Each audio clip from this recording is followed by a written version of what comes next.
જૂનાગઢ જિલ્લાના કેશોદ તાલુકાના સોંદરડા ગામે એક કર્મચારીએ ઝેરી દવા પી આપઘાત કરતા સમગ્ર વિસ્તારમાં શોકનો માહોલ છવાઈ ગયો છે।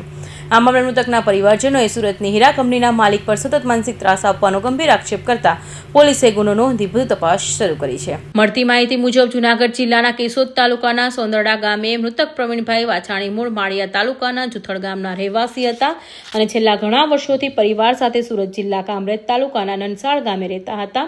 તેઓ છેલ્લા 32 વર્ષથી સુરતની એક હીરા કંપનીમાં નોકરી કરતા હતા।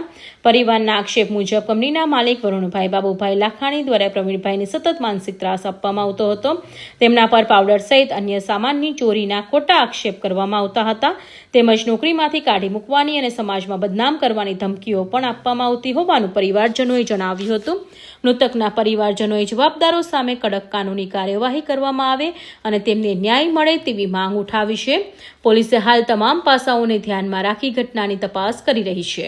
જેમ્સ પ્રાઇવેટ લિમિટેડ કંપનીમાં કામ કરતા હતા।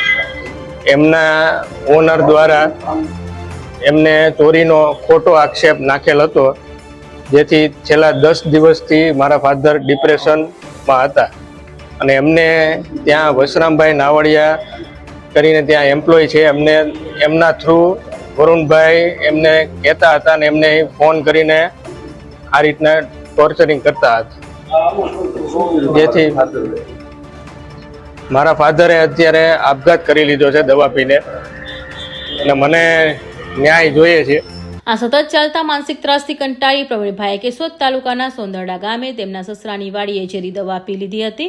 ગંભીર હાલતમાં તેમને સારવાર માટે હોસ્પિટલ ખસેડવામાં આવ્યા હતા, જ્યાં સારવાર દરમિયાન તેમનું મોત નીપજ્યું હતું। આ ઘટનાને લઈ મૃતકના પુત્ર પ્રિન્સ વાછાણીએ કેશોદ પોલીસ મથકે ફરિયાદ નોંધાવી હતી। ફરિયાદના આધારે પોલીસે સુરતના હીરા ઉદ્યોગપતિ વરુણભાઈ બાબુભાઈ લાખાણી વિરુદ્ધ આપઘાત માટે દુષ્પ્રેરણાનો ગુનો નોંધી મામલે વધુ તપાસ હાથ ધરી છે।